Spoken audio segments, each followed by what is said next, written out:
Hello, beautiful people. Welcome to Punch the Air Podcast, Episode 1. Today we're going to go over the NBA, the current Eastern Western Conference playoffs, how that's looking right now, some current controversies in the NBA currently happening. We're going to look at some fantasy football things, some sleeper teams, overrated teams, and last but not least, we're going to talk about the current state of the NFC East. And I am Cole Lockley. To my right, I got Kyle Brophy, then I got Luke Bedney, the buzzsaw Besney. All right, gentlemen, let's get into it. So, right now in the Western Conference, we got Mavs, Warriors. Warriors up 2-0. It's looking real dim right now for Luca and those boys. What can they do? Luke, what's your prediction right now on how the rest of this is going to fold out? Before Game 2, I think we all were a lot more confident that we were going to be able to take Game 2, come home, and make it a long series that we probably win in the end. I think after Game 2, our morale definitely dropped a lot. So I still want to say Mavs, but if I'm going to go on bias, I'm going to say Warriors in 6. I think it all just. I want to still. Because I felt the same way after Game 2 of the last series against the Suns. Everything felt like it was lost, and then we came back for 2 games. We were able to tie it up. So I'm hoping we can win tonight, win Game 3. I think Game 4 is definitely going to be the pivotal game, assuming we can hopefully pull it out tonight. But I'm still going to stay with my initial pick and say Mavs in 6 or front 7 now. I'm changing it to 7, but it's not going to be easy. That's bold. You know, for the get-go, I said Mavs in 6, Mavs in 7. And now I have to side with Luke. I think Warriors are going to win this in 7. I want to say Mavs in 7. I really do. But, I mean, you know, they did it against Phoenix, and the odds that Lightning will strike twice, I just think, are so slim to none. Team of Destiny. And this Warriors team, you know, they've been here. Clay, Steph, Dre, they've all been here 10-plus years. They got a championship pedigree. That Suns team, you know, they're a little in over their head, talented team. But I don't see us coming back from 2-0 again. Either way, the Mavs have far exceeded expectations this year. Yeah. So it's been a great season regardless. Yeah, if you told us all at the beginning of the year that we'd be in the Western Conference, we all would have been ecstatic. Like, if we get swept in the Western Conference, who cares? Yeah. We did as long as and they're the first round, they did that. Yeah. So. And I think, you go down 0-2 twice. I mean, obviously we can do it, but the thing is, I think if we can win these 2 at home. I mean, if we win the 2 at home, it's a series again. Yeah. So I'm strictly banking on that, basically, at this point. Yeah, we have to. Yeah. Hope, so. Can't go down 3-0 or 3-1. No, not going to happen with this team. We don't got LeBron. So kind of to tail off into that, so I got a funny question for y'all here. I'm going to say, would you rather have Luka Doncic at his current age 23 or this player at the age of 23 for the duration of their career? So first one, would you rather have Luka or 23-year-old Giannis? Taking Giannis. We've seen him do it without a superstar teammate and the defense. He's dominant on both sides of the ball. Yeah, I'm taking Giannis as well. I love Luka. I love him to death. And he showed obviously a lot of promise. But, I mean, Giannis on offense, everyone knows what he's doing. And he still is able to drop 30, 40 points consistently in the playoffs, it seems. And on defense, he's probably the best in the league year in, year out. So I have to go with Giannis. Yeah, I totally agree. Arguably the best player on both sides of the ball. Kobe Bryant or Luka? I'm going to take Kobe. Love Luka once again, but I'm going to take Kobe just because, I mean, he's all defense every year. And it's almost disrespectful for us to even say Kobe Bryant right now with Luka. Yeah. It may be a little ahead of time, but yeah. It'd be bold to say Luka. Yeah. It'd be very bold. I mean, you're banking on a lot. You're banking Luka's going to be a top 10 player for sure. Yeah. At that point. I mean, Kobe's top 8, so if Luka wins 5 titles in his top 8, we're all going to be like, oh my God, he exceeded expectations from what they even are now. So I don't think you can really take him both. Could be, but yeah, definitely not now. Kawhi Leonard or Luka? That's if you got a Kawhi Leonard fully healthy, he's not taking games off, and you had him at age 23 and he's going to play 15 years, he's not going to miss time, I'd probably take Kawhi. But knowing what we know about Kawhi, how he plays and everything, and what we've seen from Luka so far, I'm going to take Luka. I'm going to take Luka as well for the exact same reasons that Luke just pointed out. I mean, there's not really much else to it. If you're getting a full Kawhi, no injury issues, I mean, he's the arguably best player in the league every year. Yeah. So, and we've seen what he can do in the playoffs. But I'm taking Luka. Yeah, durability definitely. I think if Kawhi, you could say fully healthy, you may have a legit argument there. But KD. I'm gonna go ahead and take KD. His pure scoring ability is maybe he might be the best scorer of all time, just based off what he can do, just as a pure scorer. And he's already. Yes, he did go to the Warriors to his 2 championships, but I'm gonna go ahead and take KD. I think if Luka became KD or better than him, like in 10 years, we're looking at him as the same as KD. That'd be amazing. Like that'd be crazy. Yeah, I'm taking Luka. I think Luka's already at the level KD is. He's averaging 30-point triple doubles almost, and I think we've seen KD throughout his career. He's never been able to take that team to the top without joining obviously another team like he couldn't do with Westbrook. He can't do it with Kyrie. And we've seen what Luka's doing this year with almost no one. So I'm gonna roll with Luka. Yeah. All right, I totally agree there. Totally agree. Steph Curry. I'm taking Luka over Steph. Steph might be the greatest shooter of all time. He hits some crazy ass shots, through his entire career. But he just in the playoffs, his stats drop off. No one really wants to talk about it. It seems like, yeah. But his stats do drop off, and Luka, in terms of his ability to be a playmaker, and the fact that he's not just sprinting, running around, going off screens to get jump shots like Steph has to. So KD, Luka, Steph. You Yeah. take KD over Luka. Yeah. Really? Yeah. I'd be opposite. I honestly would take Steph over Luka right now, just because of the way he's changed the game. Before him, no one was really hitting the 3, and he's evolutionized the game. I think that alone's pretty cool. Dirk. That's pretty simple. I'm taking Luka. Yeah, that hits home. But those are our 2 favorite players. Yeah. But Luka, if you right now, Luka is probably better than Dirk's ever been at any point in his career. Even as MVP or Luka at this current moment is probably better. Yeah. So yeah. Magic and Larry Bird. I'm taking Magic over Luka. I'm taking Luka over Bird, but I am taking Magic. I'm taking both. I'm taking both. Yeah, too. I think Magic, if he plays today, learns how to shoot. Obviously, he didn't have to shoot in the 80s. Today, he learns how to shoot. And I think Bird is literally just Luka with an absolute cannon. He's one of the best shooters ever, and he's everything else Luka was. 6'9", same size, same build, playmaking, rebounding. Yeah, one of the most talented. Just feel for the game, and an underrated defender too. Yeah, today's NBA too. If Larry Bird played, obviously he would condition better. Right. He wouldn't be drinking a 6-pack of Miller Lite, probably smoking some Stokes before the game. Right. So if Bird could play today and run a point forward, he'd be on top of being able to bomb from 30 feet out. Yeah, he's Luka with fucking Steph range. Literally. Yeah. He's insane. Yeah. All right. Well, yeah. So that wraps that up. So in the Eastern Conference, we got the Miami Heat and the Boston Celtics. Miami won the game last night. They're currently up 2-1 right now. Everyone's saying, Celtics are going to win. It's Tatum's time and all this. I personally think the Heat are winning this series. I thought that from the get-go. Heat in 7. I think it will go to 7 games. But, for me, it just comes down to Jimmy Butler over Jason Tatum. I'd rather have Jimmy Butler, especially playoff time, than Jason Tatum right now. I think Tatum's time's going to come. But Butler is just a killer, and they got those pieces around him. Spoelstra's been doing this, forever. One of the best coaches out there. I got Heat in 7. After game 2, I was ready to say Celtics. But if Robert Williams is going to be out and Bam's going to be dropping 30 points, then I'm going to go ahead and take the Heat as well. It seemed last night, Tatum got hurt. Smart was hurt for a period of time. You already got Robert Williams out. I think it's just going to hurt him tremendously. And also the fact you pointed out with Spoelstra, those guys have been there, done that. The Celtics' time will come.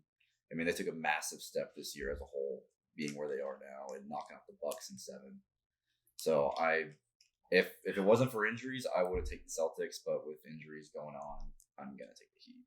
I took Heat in 7 before the series. I'm sticking with Heat in 7. Like you pointed out, I think Jimmy playoff time, Jimmy Butler, I think, is one of the best players in the league. I mean, obviously, it's going to be a dogfight to the very end. I think at the end, one Heat at home, they got the experience, they have the veteran coach. I think they have the better player. Hell, if there's injuries, like if Robert Williams doesn't come back, I think the Heat are going to win 6. I don't even. It might. I mean, they could. If Bam keeps going off, they could. I mean, I don't want to say 5, but could happen. Yeah. The thing about the Celtics too is like we were saying before the series, like there's always those 2 or 3 games Tatum just lays an egg, and there's the other 2 or 3 that he just goes nuclear. Yeah. Last night he laid the egg. It was like 3 of 14 for like 12 points. Yeah, that's probably going to come, and they lost. Obviously, well, Butler didn't even do that crazy last night, did he? Yeah, Butler didn't do shit. Even Hero shot like 4 of 15. Well, I think Jaylen Brown. Jaylen Brown dropped 40, but I think he had like 5 or 6 turnovers in the third quarter alone.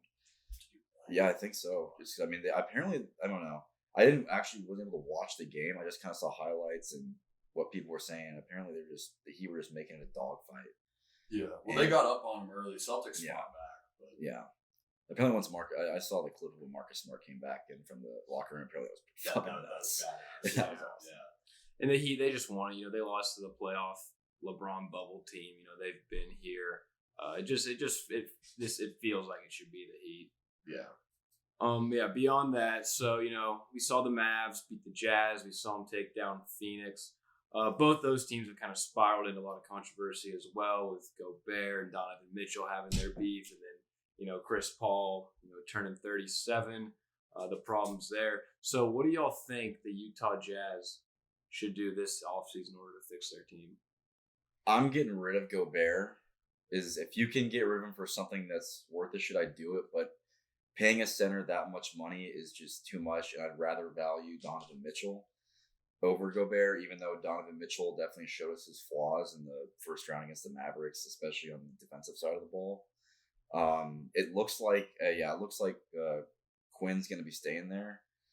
Since, I think so with the Lakers, I think they came out the finalists. It's like the Bucks assistant head coach, and then so it looks like they're going to keep the same, for the most part, the same team rolling. I don't know what they're going to do about Mike Conley. God, they're still paying Mike $22.6 million next year. Yeah, so if you can cut bait with him, that'd be great too. But then again, you let him go, you got to find someone else to replace him.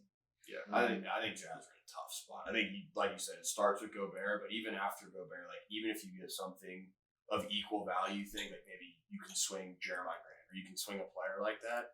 You add him to that Jazz team, like. What do you think? What are they still? A 6 seed, a 7 seed, like a 5 seed maybe? Jordan Clarkson is a team option also, as a player option. I'm sorry. He's a player option. Clarkson's probably their second best player. Yeah. He was cooking us in that series. He was probably the best offensive he's player. A consistent option off the bench. Yeah. Like he is very efficient. I think Jazz are in a tough spot. You're cap strapped. And your main star, I don't think, can be like the number one championship team. And no one's gonna sign with Utah. Utah doesn't have a lot of young players to trade. So. Do you blow it up? I don't think they blow it up. You can blow it up. But D-Wade just got there. They got Danny Ainge. Yeah, I know, but blow it up. At this point, this Donovan Mitchell Gobert thing clearly is not going to lead you to the promised land. No. I think you got to move Gobert. Yeah, if I'm them, I hold on to Mitchell. He's the younger, player, more upside. But like you said, I don't think he could be a number one on a championship team. And I don't know where you find that number 2. You're going to have to wait till some other guy gets disgruntled with his team and throw him to farm, or maybe you get lucky and say Mitchell gets hurt and you get a top pick. Mitchell's the 13th pick. They do draft decently well. They do draft and develop well. But no free agent's going to want to sign with Utah as well. So they're in a tough spot. They're in a real tough spot. But beyond that, so the Suns, obviously, they were the favorite coming into these playoffs. No one picked our Mavs to win, but they did. Let's go Mavs. But yeah, they got an interesting thing here. So obviously, DeAndre Ayton's going to be a free agent, restricted. They also got Cam Johnson, who's due for an extension. Mikal Bridges. So they got a few pieces up in the air right now. If y'all are the Suns, are you throwing the max at Ayton? Because a team like the Pistons or Knicks or someone's going to throw it at him. No shot. You wouldn't? I don't think no shot. So what do you do after that then?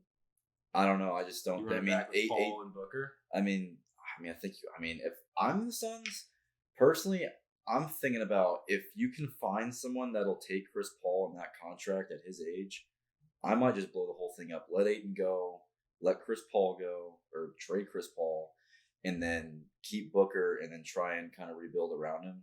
because I don't think Chris Paul clearly once it gets into the dog days of the season, it gets late. He's not playing 100 games a season healthy. Yeah. It's just not going to happen. And then Ayton, he should have destroyed the Mavericks inside and didn't. That's what we were talking about the whole time. Yeah. Like Ayton's gonna kill us. Yeah. Ayton looks like a guy that would be dunking on kids and stuff, and he's literally just He plays kind of soft. Like, Yeah, he doesn't play like he wants to go out and destroy you. No. Like, he like Shaq. He needs some Like, Shaq They mentality. come out and they're like, I'm gonna destroy Yeah, you. he's I'm very- gonna dunk he's on very you 14 times and block your very- shot 10 times. He's a TikTok center. And He's the very thing is, soft. I think Ayton's still only 23 though, so he does have room to grow. He is only 23. He can definitely get better. Shoot. I mean, dude, some of the shots I saw him hit on the Mavs, He's got some a good mid-range. has some mid-range fadeaway at 7 foot like that. His talent's insane. If I'm Phoenix, I'm gonna throw him the max just because you picked him number That's 1 too 4 much, years though. ago. Someone's gonna throw it to him, but I mean, if I'm Phoenix, I'm pushing all my chips in right now, and you just gotta run it back. I think just if you want to pay a center or a big guy the max, and you want to contend, I think you either have to have Embiid, Jokic, or Giannis. Obviously, Giannis is Yeah. Well, but he's basically a center. Yeah. Well, for potential sign and trade options, what do you think the market? What do you think they could get for him if they sign and trade? If you work through the Pistons, let's say the Pistons get him, you can target Jeremiah Grant. You can target maybe Sadie Bay. My thing is with Jeremiah Grant is like, how good is he really? He was the number 1 option on that team, so his stats are probably inflated. Before though, he's probably like he was Harrison. a 4 with He's the Nuggets. He's probably like a Harrison Barnes type. Yeah, He's then probably not anything special, but I mean, I'd rather have Ayton than Harrison Barnes if we're to compare him to that. Is he what do the Suns? I mean, on paper the Suns look great. They don't need anything. yeah. But that's the thing. So it's tough. It's tough to know where to navigate. It's tough to know where to navigate. Well, I think a problem though is that they were Monty Williams seemed so stuck on having. I mean, they didn't really have any options at center besides Ayton, Biyombo, and McGee.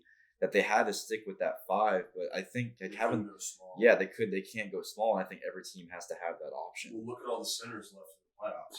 Maxey, Looney, Rob Williams, Al Horford, and the only real all-star Horford's level. playing 4 for them most of this part. Is Bam, but Bam's 6'9". Yeah, he's 6'9". not a 7 No. footer. And he's a that just playmaker. controls the paint. Well, He's a playmaker. He can uber guard the athletic, perimeter. like Robert Williams. Yeah. Robert Williams is 6'8". Yeah. So I mean, the days of the center are gone. I mean, you can see Rudy Gobert, arguably one of the best in the league, all defense, and now you got all these analysts saying that Rudy Gobert needs to be cut or sat the whole game. yeah. And it's not his fault. It's not his fault. It's just an awkward I- spot for centers in today's NBA. I think as long as you can balance it to where you have the option to go big or small, and I think with Yes. that option, it's kind of because it's hard when you're paying someone like Gobert that max money, which Ayton's probably going to get. It's hard to tell him in a playoff game, dude, you got to sit. Yeah, you got us to a 1, 2, or 3 seed, but hey, man, you got to sit. You're just not the matchup. You're just not the matchup we need out there right now. Yeah. So I think, and the problem is it's hard to. Especially if you're paying some guy the max, it's gonna be hard to find good options to go big or small. You gotta have a coach with balls. True. If you're actually gonna sit that guy, your coach has to one, have control of the locker room completely and have some rocks to say, I'm sorry. Yeah. This isn't your Yeah. series. Your series is coming, but this isn't your series. What did y'all see too as well? Monty Williams in that game 7 said DeAndre Ayton, we played 17, 18 minutes was an internal thing. So maybe, they're already. Well, we were kicking the shit out of them. So Yeah. I mean, it was a 30-point game at halftime. So I don't really look You're too much. 40 most of the second half. Yeah, I don't really look too much into the 70. I mean, how many Chris Paul won? 26. We were kicking the shit out of them. So Yeah. But yeah, I think it's tough. If you could swap with the Pacers, I mean, they have won the 6th pick. I don't know if they'd be willing to give that up, but you could throw Miles Turner, Buddy Hield in a sign and trade. I feel but how much Miles different- Turner how much gets different thrown is- up in so many How much trade different is talks. Miles Turner than DeAndre Ayton? He can shoot threes. He can He's a shoot. better rim protector. But I think this is more so a time you got to have someone that can defend the perimeter, and that's not going to be a liability if a team does go 5 wide. You got to have someone that can guard the perimeter. Not having that is tough. Yeah. I think it'd be the thing is these big centers, they are great for the regular season because in the regular season they're going to win you games, and you're going to end up being, if you have a good team around it, top 3, top 4 seed. But then once you come to playoffs and you match up with these teams like the Mavericks, like the Warriors, it's tough. Yeah. They're not useful. Even the Grizzlies against the Warriors, they Yeah. didn't play Steven Adams at all. They just you saw your series. We can't play you. That's Jaren Jackson ran the 4 or 5 all the time. Yeah. Other than that, they went small across the board. Yep. Yeah. So that'll be interesting to see what they end up doing there. Yep. But so yeah, we got the draft coming up here in a little bit. Lottery just finished. So this is a pretty good draft class this year. Some pretty intriguing prospects. But the three I want to talk about are Chet Holmgren, Paolo Banchero, and Jabari Smith. I personally like Jabari Smith the best out of the three. I think his upside's immense. I mean, he's 6'10", can shoot the lights out from 3-point. He can dribble. He really kind of is a damn near perfect prospect. And the fact the guy looks like he's like 14 years old. Like, I think he has so much fucking room to grow. Like, I think his upside's immense. But yeah, what do y'all think about those top three? Who are you taking number one if you got the one pick? Like, Chet is just such a fucking boomer bust. It's crazy. And it's just, obviously, he has the big question mark, which is his size. If he's going to be able to put weight on, he already kind of looks like a hunchback out there. Yeah. But it's like, it's not like he doesn't look coordinated out there or anything. Like, he looks like he knows what he's doing. He makes smart decisions. But the thing is, the next two guys after that, they don't have those questions. Well, they're made players too. But like, they can both go get a bucket at any point. Yeah, and I mean, Paolo definitely. Paolo's issue is definitely going to be defense. I think is going to be where he's going to have to pick things up because that was kind of his problem with Duke. But I mean, he's got the size. If he wants to be better at defense, he can be. And I mean, Jabari. I mean, he could be just a fucking animal in terms of a 3-and-D player. Like, just being that, he could be best tops in the league. But I also don't think either of those guys are going to be number one options on a championship team. I think Jabari could. I just don't like Jabari. Every time I watched him, like he doesn't get his own shot. He doesn't have that dog mentality. But that's the thing too. He could like go off the dribble. He could take a pick. He could do something in the post and go get his own sort of bucket. It was always a play off a point guard, a play that a coach drew up for a shot or something. I think his talent is just so great. I mean, it's obviously being generous, but he compares to KD kind of. He's 6'10", 210. He shot 42 from 3 last year. KD's got the handle. Jabari's got the hand, not like KD, but he's got the handle. He's got a handle. I think he's got like an upper echelon type of handle for a wing or a 6'9" stretch. No, I think he's gonna turn into more of a prototypical catch and shoot, one dribble. I think so too. Like catch and pop guy is what I'm guessing.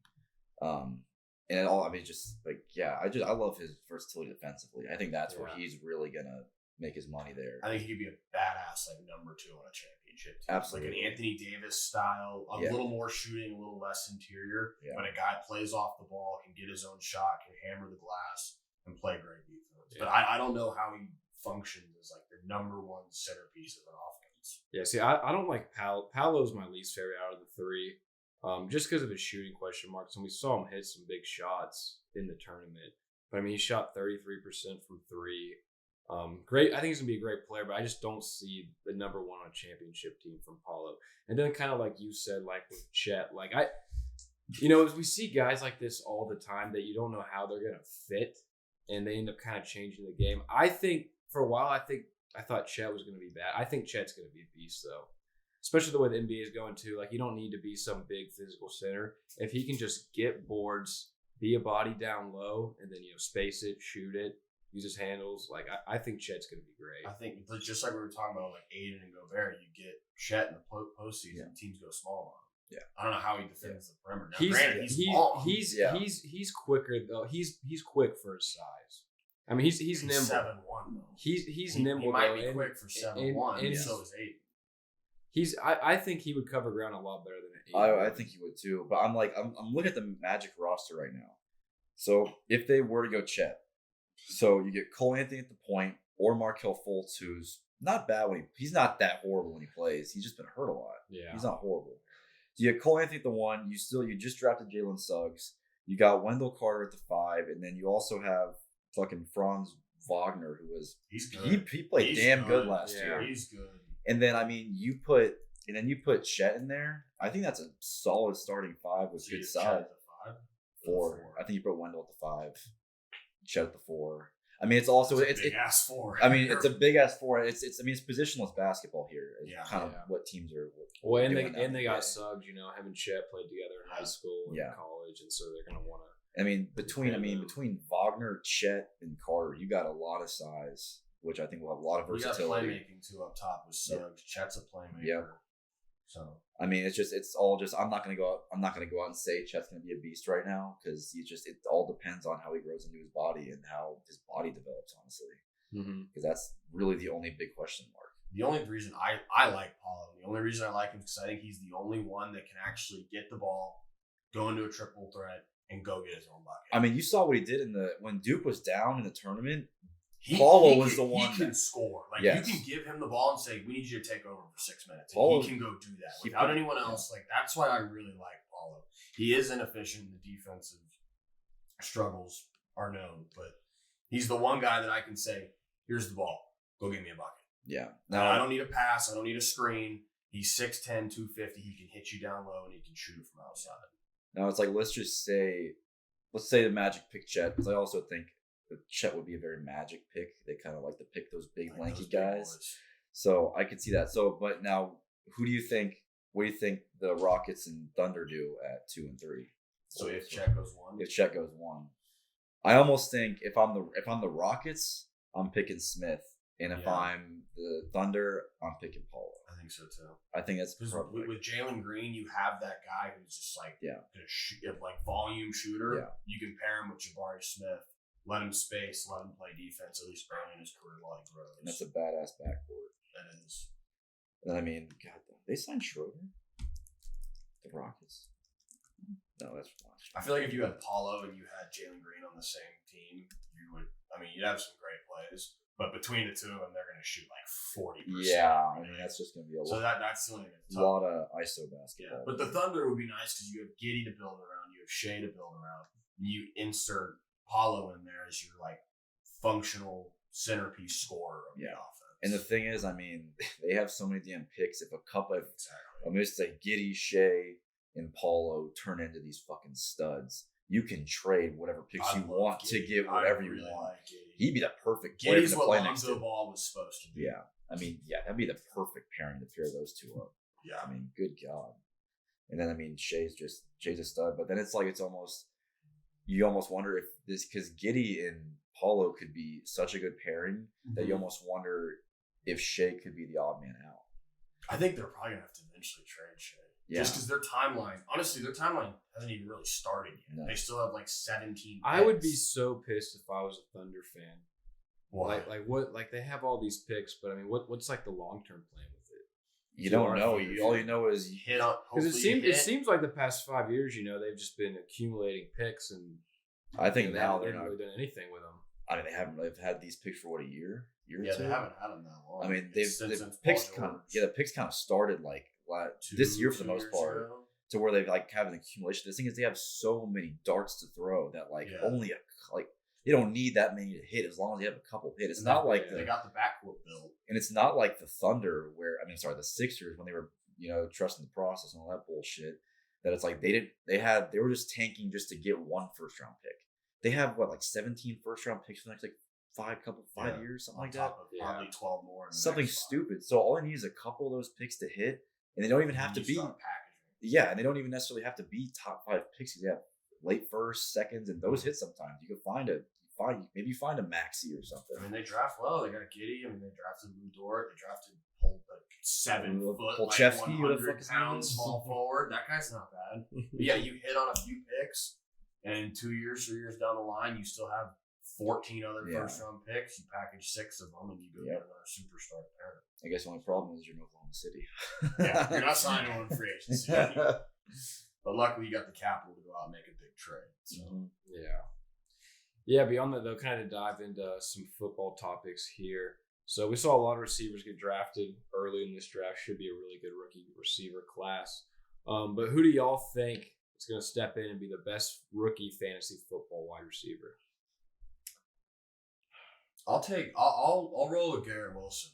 I think the Jets won. I think they had an awesome draft. I'd say they had the best draft out of any team in the NFL. I think you're gonna see Zach Wilson make some improvements this year, and now you can actually insert that number 1 style receiver into that offense. And I think the defense is Corey gonna be Davis better. in it.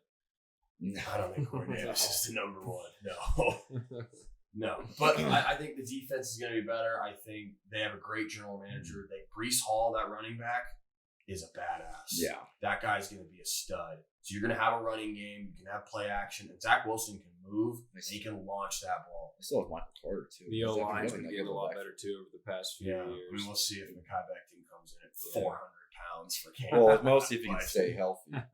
Yeah. I mean, the weight, at this point. It's going to be up to Zach Wilson if they can actually do something or not. But they're going to drop Wilson. They'll drop Garrett Wilson straight into that X receiver role, and they're going to start featuring him week 1. Absolutely. Yeah. I think I'm looking at both Christian Watson and Treylon Burks. I think Burks he might not have the stats, obviously, because that offense is obviously run through Derrick Henry.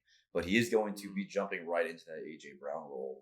When A.J. Brown was playing, man, his stats were crazy. Not saying, I mean, Burks is A.J. Brown. That's fucking awesome. But even if he's a tick lower, what they can do in that offense with him, that'd be massive. And then also, I mean, I'm looking at Christian Watson here.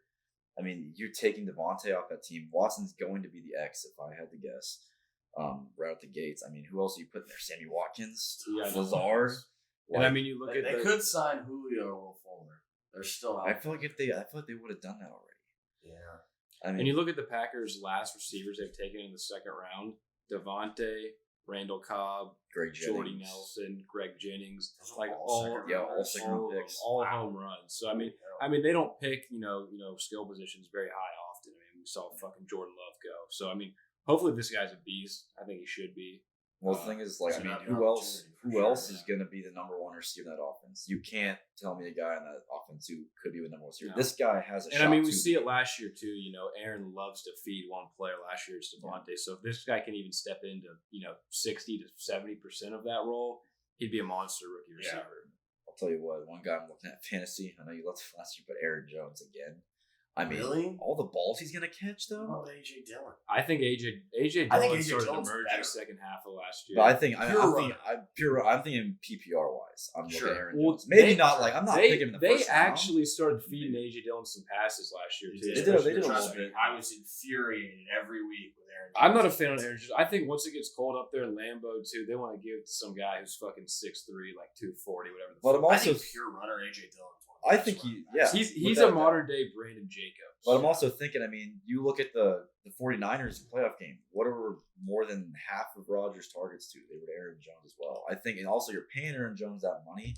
Right. You got to give him the ball. And I think, yes, they are definitely going to – I could definitely see Dillon getting more carries.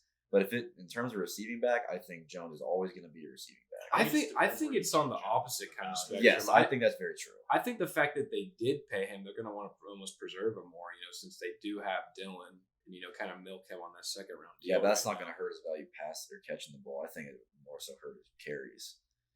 Yeah, but I mean, even last year, because I had Jones all year. I loved him. And even he would have 9 to maybe 15 carries a game for 50, 60, 70 yards. So you're banking on him catching 5-6 passes a game and scoring touchdowns. I am banking on it. So it depends on the value. If you're taking him first round, you're going to need him to catch 70, 80 passes. That is true. I'm not taking top 6 by any means, but it's if I can get him, he's your RB2. I mean, hell, if I can go. If there's something I can go, depending on who's there at the end of the first round, you got those back-to-back picks there. Yeah. I mean, that's definitely a route I would maybe look at. Grab him and a receiver. Yeah. That's definitely a route I might look at going. Yeah. No, I agree with you, though. My pick for this was Treylon Burks. Like you said, he steps right into A.J. Brown's role. He's almost the same fucking player as A.J. Brown. That's what everyone comps him. Yeah. And this guy, too, it is a run-centric offense, but he's the kind of guy, you can throw him screens. He can run down the field. He has huge upside. I do think he maybe have a little more bust factor as well, but he should slide right in. He's a physical specimen, fundamentally sound, so he should be good. Be good. I think he's in a really generous spot fantasy wise for them right now. I think opportunity alone. He's going to walk into. I think out of any receiver, any rookie receiver, he has the best opportunity to put. Yeah, they have no one else to throw to. When AJ Brown's healthy, they probably threw him 140, 150 balls a year. Yeah. So he's going to have 110. And Tannehill kind of does the same thing as Aaron. He gets tunnel vision with one guy. Yep. He loves feeding them, and he's a good play action guy too. Mm-hmm. Burks will be great running those deep ins, those deep cuts, those deep posts. Yards after the catch too. He's great at it. Yeah. So it should be fun to watch. But yeah, so last year, people saying the Bengals are sleeper team. Obviously, they're not really sleeper anymore. Then you got overrated teams like the Cowboys every fucking year. So who are y'all's sleeper teams this year? If you got to pick one. I'm hesitant to do because everyone's doing it. I don't like going with everybody. But I kind of think the Jets might make some noise here. I think they've had, a good last 2 drafts. This is all, obviously this is Zach Wilson taking that next step this year, which is what he didn't play horrible the back half of last year. He was good. He can make some plays. He has a shit ton of talent. And, I think, you look at, just their first round, just being able to get Jermaine Johnson, Garrett Wilson, and fucking, what the fuck else was that third guy? And fucking, Sauce. Getting those guys, that's definitely going to help out their defense. You still have big Quinn Williams up there. They're going to be able to run that ball on offense, too. Now. Yeah, they got two. They got 2 good backs. I think the Jets, and I'm also like, this is kind of a bold. I don't think they're going to make the playoffs per se, but maybe the Detroit Lions. I like what their the Lions are doing. Pieces are good. They have some good young pieces on offense. I also saw a stat though. They have, in terms of rest advantage throughout the schedule, they're like top 3 in rest advantage. Like you look at, I think the top 5 teams are all like, I think it's like the Cowboys. Because the Cowboys are always up there. They gotta get the primetime games. That's right. And they still can't do shit with it, but that's besides the point. 12 games. And then, they're all good teams. Bottom line, I can't list them off the top of my head, but the Lions are in that running, and they have a lot of firepower offensively now. Between Swift, Amon-Ra, and Jamison Williams, whenever he comes back, and Hawkinson, and they have a good offensive line. So you're giving Goff time back there at the minimum. Obviously Goff is not going to light your socks on fire by any means, but he'll get the play. He's good. Yeah, he's good. He's serviceable. I heard he's actually known to light socks on fire. Oh yeah, in the locker room. Yeah, that's what I've heard. He's going to Dan Campbell with the lighter. Fucking yeah. No, I love what they've done too. They've started in the trenches with the O line and D line, and I love Dan Campbell. He's gonna come in there and fucking just rip him. He's a motivator. He's a motivator. They played for him last year. They played for him. Yeah. And it's crazy because you see all these coaches in the NFL right now. Like the Dolphins guy now. Like these guys just wanting to find these young wizard offensive gurus. Like Dan Campbell, old school. Let's bring it back. Let's get old school back. Let's get old school back. What are you thinking? I like the Ravens. I think that's a team no one's really talking about, especially in that division. 1, everyone's talking about the Bengals. 2, they're talking about Deshaun Watson and the Browns. The Ravens had the most injuries in the entire NFL last year. So many key people got hurt. They're all going to come back this year. And if the Ravens roll this year, win the division 12-5, is anyone going to be that shocked? I think you're going to be like, oh, Lamar Jackson balled out. The defense is great. Harbaugh coached the team well. J.K. Dobbins is back. They're going to run the ball well. Yeah, everyone's overlooking them because of the Bengals. Yeah, and especially in the Browns, too, because the Browns just have firepower everywhere now, a quarterback, too. But I think that's a team no one is talking They also had an incredible draft. They got Lindenbaum. They got Hamilton. They draft so well. Every time. They don't overthink it. They don't overthink it. They take the best player available every time, and it works out. Shockingly. They don't even they just sit back and players just fall to them. They're just like, oh yeah, we'll take the best interior offensive lineman in the draft. Like 14, the best secondary player, best safety. Yeah, sure, why not? Come on, man. They work. I think my hard part is with them. Them going 12-5. They're probably splitting against everyone's division. Yes, the Steelers don't have Big Ben back there, but Tomlin's always competitive. The Steelers will still be fine. They're gonna Steelers will still be right there in the the wild card. Yeah, they'll be respectable. And it's the thing is, they're gonna split probably with every other team. Well, I'm not saying 12-5, but if they were to win the division, who's shocked? Yeah, and everyone's they're healthy this year. They went 11-6, 10-7. They won a really good division. Look at that. I'm also curious to see because they don't have Wink this year at defensive coordinator. They're gonna all be running a different system, which Wink was a heavy blitz man coverage guy, so there's going to be a different system there. So I think, last year, I think they led the league in whatever they classify as big plays given up. They led the league in that. Well, and Lamar Jackson just hasn't got paid yet. Lamar still has to get paid. Sure. I'm curious what the hell. Yeah, that's weird. He's his own agent though, which is I feel that's got to be hurting him. Yes, yeah, he's his own agent. I think it's idiotic. That's got to be hurting him at this point. I mean, right. Just how he plays. I mean, like he could go out there and break his leg at any moment. They got to pay him. I think. They have to pay him. I mean, if the Cowboys throw Dak $50 fucking million a year, they're gonna throw Lamar whatever the hell he wants. But my sleeper team right now I think is Philly. First of all, they're in the NFC East. I think Philly's going to win the NFC East this year. When's the last time it's been back-to-back winners? I mean, that's been going on forever. We're due to shit the bed. Yeah, we're due to shit the bed. I mean, you look at the draft. Even 17 years. Philly. Back-to-back winners. Yeah, so Dallas, and it's usually fucking Dallas and Philly. I mean, you look in their draft, they got Jordan Davis, they got him, they got Fletcher Koch, they got Nakobe Dean in there. Their front seven's looking nasty. Solid corner pairing now. A solid corner pairing. They just signed Bradbury. Yeah. I mean, I think Jalen Hurts. I'm not a huge fan of Jalen Hurts, but I mean, I think they're. I'm not saying you can win games. I'm not saying they're going to make a deep postseason run, but I think to win the division, maybe win a playoff game. I think they could. What we saw 2 years ago with them. I mean, they had literally nothing. Yeah. And surprisingly, Nick Sirianni, I thought did a pretty good job. He got shit on from day one of those funny ass interviews. Yeah, he looked.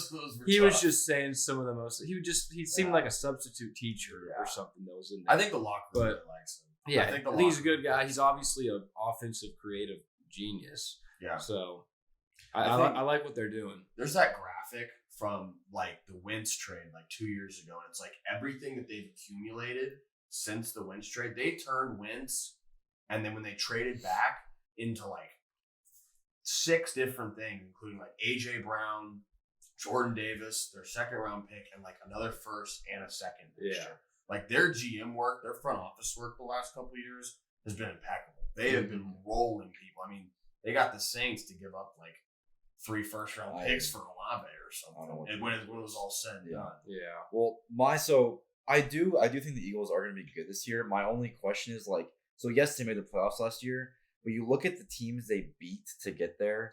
They beat the Falcons, the Panthers, the Lions, Broncos, Saints without Winston, Jets football team, Giants football team. So they didn't beat anyone.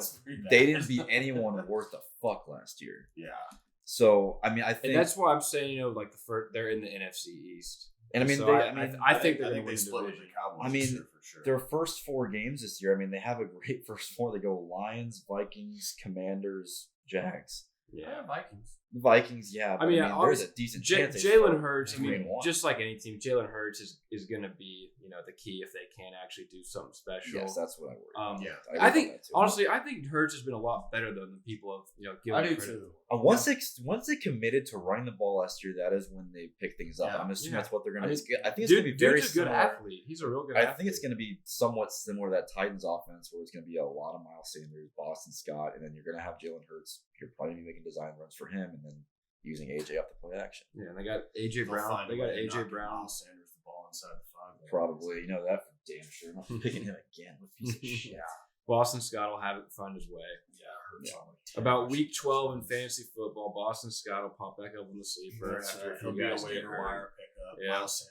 Why do they have it? They not sign. But I mean, they're a weapon. I mean, they got AJ, they got Devontae, they got Sanders, they got Dallas Goedert. I mean, they got weapons. They're good on the O line. I mean, Landon Dickerson, that lineman they drafted last year for Bama, that guy's a monster. They still got. I think that guy can. Still got Kelsey. Pro Bowl. They got Kelsey. They got Brooks. They got some staples there. Yeah, they have a running back. But so as far as an overrated team goes, who are you looking at? An overrated team. I'm looking at the Cardinals. I could go ahead and just say the Cowboys. But I mean, you could say the Cowboys. But I don't think people are expecting the Cowboys every year. No, I think after everything we've lost, it's like, I don't think they're going to repeat what they did last year. We won the playoff game. So, I like the Cardinals. I'm looking at the Cardinals. Well, their first 3 games this year, Chiefs, Raiders, Rams, right off the gates. And the thing is that the reason they've even been in the playoffs in the first is because they start hot. Let's say they start 0-3 or 1-2. Cliff Kingsbury teams, we all know this since Tech in the second half of the season. I think Cliff's going to get truly exposed this year. Oh, absolutely. I think that they've been hiding him for a while. Well, didn't they just I think he's going to get exposed. Didn't they extend them to like 2027 or something? Yeah, but if they suck, they're not going to. They'll because they're going to prioritize Kyler over them every time. Well, the other thing is Kyler's not going to like galvanize a locker room when you're 1-4. He's going to sit in the corner and just be like, "Oh yeah, another day, here we go." I'm getting paid. He's not going to go up and like shake someone up. Like, let's fucking go. Like, come on, we're 1-4. Let's get shit going. Yeah, I mean, unless Cliff starts making adjustments mid-season, which he can't seem to do apparently. I think their win total right now is at 8.5. Yeah, and it's almost. I mean, you almost look at taking that under, especially in that division. Yeah. I think I'm almost looking. So at that. This one I'm about to say could easily backfire. I mean, I think this team's going to be good, but I think people are just going a little crazy. Is the Chargers, and don't get me wrong, the Chargers. Herbert's great. They got Khalil Mack. They got J.C. Jackson. They had a great draft. I think the Chargers are going to be a good team, but I'm not ready to put them into the Super Bowl conversation yet, which I feel like a lot of people are doing. I still believe that division belongs to the Chiefs, and I think it's the Chiefs until further notice. They have, and that's what I'm saying. That they could bite back. I mean, they have so much talent. They have so much talent, but I think everyone's got to relax a little bit. I mean, like you mentioned the other day too, I think Brandon Staley's a dumbass. I think their coach. I think that guy looks so deep into analytics and then just trips himself over. Dumbass. The fourth down. I think he's going to pull back on that. I don't know if he's going to. He has to. I think he's going to. They literally had a ticket to just punch in right to get in the playoffs. And he decided to call that timeout in that game against the Raiders. Like, what the hell are you doing? To be fair, I do think, obviously, I don't like a lot of the fourth downs they're going for, but I think a lot of the fact that they had practiced and been doing those fourth down situations, that helped them out in that Raiders game. Yes, they lost, but you remember that end of that last 2 minutes there, they had 4th and 10s, 4th and 15s, they were converting. You do it enough, it's going to help you. Yeah, it does. But whenever you lose multiple games because of your 100%. coach making that decision. Yes, 100%. It's going to ruffle feathers in the locker room too. There's some old veterans in there. Yeah. Like, what the hell is this guy doing? And I truly feel like as well, Herbert's not a kind of guy to where he's going to be outspoken and say something. No, well, I'm sure as an offensive. No, I think he's not going to. I'm sure as an offensive player, you fucking love that shit. Oh, you have to. You love that. I'm sure the ball in my hands. Yeah, it's coach is betting on you. Yeah, but if you're the defense, you're like, we're really on the fucking 35 again. Yeah, great. Here we go. You're already at the 40. I can totally see how that would piss some players off. Especially older guys too. So when Khalil Mack gets there, Khalil Mack's gonna be like, "What the fuck are you doing?" On paper though, this team is fucking insane. Yeah. This division, we are so blessed that for the next 10 years we're gonna have 2 games a season of Mahomes versus Herbert. Yeah, I think that's so fucking. And on top of the next 3, you're gonna have Wilson and Derek Carr. Yeah, too, and at then, least. but I think the NFL, the AFC is crazy. Thank right God! now. Thank God we're in the NFC. Thank Jesus Christ. We would be like 6-11. And what a sweet too! About 5-6 years ago, it was complete opposite. It was. Where the AFC was trash, and now it's the swing of things. But yeah, that division's insane. It's remarkable. It's especially with Josh McDaniels getting to Oakland too. I think that, and then what the moves they made, getting Devontae, Chandler Jones. Mm-hmm. That's just the pass. It's an arms race right now. The pass rushers in that division, obviously the quarterbacks and the weapons. I think the defensive talent. I feel like the Raiders they're gonna find a way to be the odd man out. It's just they weren't last year. They weren't last year, but then the Broncos are now, and the Broncos were in the fold last year. Now the Broncos are. And in a big way. I think the Broncos. If I had to pick one team to win the division, I'm going to take the Broncos. Yes, I'm taking the Broncos. I think Javonte Williams is about to destroy. Yeah, that guy is. He has it set up for. He has it set up with Russ there too. If only Melvin Gordon left. Is there any way though that Russ, doesn't perform?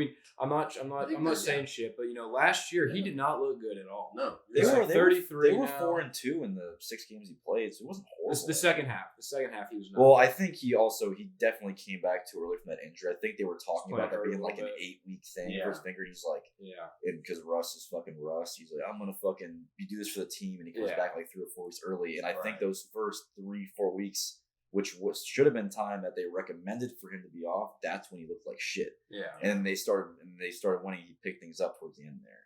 Yeah. But my biggest question in that division, honestly, is what the Chiefs are going to be like without Tyreek Hill.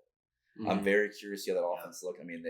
They got speed guys, but they're not. They ain't Tyreek Hill. Honey Badger too. Yeah. That's probably their X factor. on defense. Well, I think it's who they picked that corner. They picked McDuffie, and then who they picked? They got Sky Moore. Yeah. Sky Moore was So I mean, didn't they get? Well, they had a shit ton of picks. They might have. They had like 12 picks in this draft. Yeah. So I mean, if those picks, they got Karfalatis. Oh yeah, they get Karfalatis. Karfalatis. Yeah. They reloaded really well, but I think this year's going to be a little rocky. Yeah. I think the star, but I also like Andy Reid's ability. He can They'll adjust. figure it out. He can Kelsey's adjust. gonna have I would 200 still catches. I would still They're pick gonna them figure it as the favorite because of Patrick Mahomes, obviously. I think it's But yeah, neck he doesn't- and neck. He doesn't. between He them and doesn't Broncos. have. I think. doesn't I mean, have smooth sailing I'm- anymore. I think it's a 3-man race. I would not be shocked if the Chargers won that division. I mean, I wouldn't be okay, shocked okay. if the Raiders won. I wouldn't either. I was about to say. I think the Raiders obviously are going to have the highest odds. You know, if you're betting on them, but I love Derek Carr. I think Derek Carr's great. I think And they Derek got Carr Josh gets shit on Jacobs, way a too much. good pure runner too. Yeah. They can actually run a West Coast style and pound the football. I mean, you can run bootleg play action all day. Yeah, I mean, you get McDaniels in there. I mean, McDaniels is a fucking genius. Yeah. I mean, he's made it work with anyone he's Depend on played with. McDaniels. I wonder what the fuck the Patriots want to look like this year. Like, should that report? Yeah. They're already worried. Yeah, They're the already, players concerned. are because they're having like Joe Judge and with Bill O'Brien fight out who's going to be the OC. Like that's not That's great. not like, good. it's Well, not I mean, what you it see looks too what like. they do with their draft. I mean, fucking everyone, their mom was shitting. That Cole Strange guy was supposed to be like a mid-third round pick. They took him in the first round. Oh, that was hilarious. Yeah, Sean that McVay does third not give a pick. fuck. Yeah, his little laugh. Yeah, I mean, Sean McVay. Dude was coked out. Dude was zapped. All right. Well, last topic here we're gonna go over. This should be a doozy right here. Current state of the NFC East. Like I said a little bit ago, I think Philly's gonna win it this year. No team you mentioned it's won in 17 years. I think that's likely to continue. Cowboys, I think are gonna go 8-9. I think Philly may go fucking 9-8. Take the cake. Giants and football team. Looking in the rearview mirror. I mean, I'm thinking. I mean, if I had to, it's just like it's hard. I did like the it's Giants draft a lot this year, though. I mean, I like their first 2 picks. After that, it was kind of like, Who's your second round? we took Receiver. Wandale Robinson, that receiver from Kentucky, who's like he was projected to go in the 3rd round. But I mean, last year at Kentucky had like 106 catches for like 1,500 yards, like something crazy. So I mean, whatever. But I'm thinking it's hard. Kenny Galladay out of the way. Oh, I also think Kenny Galladay's. I think he's gonna have a better year. I think. He can't. There's no way. He can't do no way. it. Well, Worse. I think Joe Judge and Jason Garrett didn't like him for some reason, and they just like didn't find a way to include him. I think Dable is a smarter offensive mind, a little more up to date. Yeah, we all had Jason. It's never good. No, Jason it's never Garrett's good running Jason shit. Garrett. So Yeah. whatever. I mean, I don't think. I mean, if the Giants win 7-8 games, I'll be fucking pumped. That will be a good season for us. That'll be a step forward. Only thing is, it might make you keep Daniel Jones. I was about to say I'd want to. I think. I'd want to win 2 games. Oh, if we had, I would want to suck. I think it's. We've been stuck for so long. I want to be. But if you can competitive a get little bit. Bryce Young or Or the kid CJ from Stroud, Ohio State, I think the problem is I don't think we're not going to be like if we're not even bad enough to get a top 3 pick. I don't think that's going to happen. We never. I think y'all. We could. do. No, the thing is, Y'all's, we're always- y'all's offense in the second half is one of the worst ever. But that was without even Daniel Jones back there. I mean, we were with He played a McCoy little and Jake bit. He Fromm. played a No, little he bit. didn't play us like 6 games. Colts a beast. Yeah. Watch it. But I mean, I think is we're always bad, but we're never one of the worst 3. It's what it seems like. We're just It's drafted Saquon at 2. Yes. 5 this year. I think Yeah, I Daniel mean, Jones is terrible. Yeah, I think Daniel I- Jones is I ass. think I I think he's garbage. I'm And not. if I'm you, I'm not even wanting to see him anymore. I'm wanting to cut Baker. Hell, if I was you, I'd rather have Baker back there. I think all this shit with Baker's gone way too far. I mean, the fact teams are a 7th round pick Yeah, that's for ridiculous. Baker. I think all this gone way too. It's off Baker was topic, hurt all but year, too. I mean, he's nothing like amazing, but No. he can I be mean, a good quarterback. he made the playoffs, a few times. Took Cleveland the first playoffs in what, 15, Won him their 20. first playoff game, and Yeah, and But the knows thing how. is, like, if you're a team, like, where does he fit in? Like, what team does he he's realistically what, fit in? 26, if, 27? if you're He's Seattle, young. why not trade us? If he really will go for a 7th I think round they're. pick, I think If they're you're okay Seattle, sucking. if you're Seattle, I think Seattle just wants to. Yeah, I think they're okay sucking. And I mean, what about like Atlanta? Well, they signed Mariota.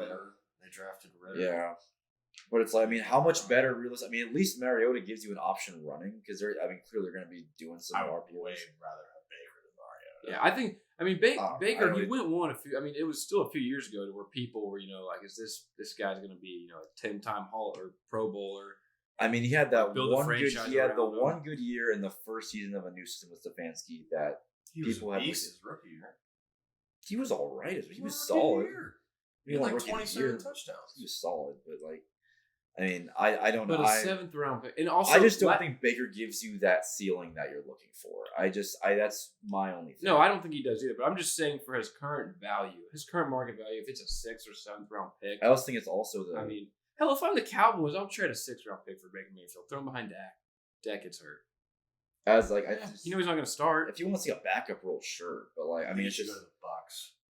I think that'd be awesome. That would be a Let Brady roll for another year or two, and then put Baker on. Kyle Trask though. That's true. They do It's have too Trask Kyle shot. Trask. Florida Gator.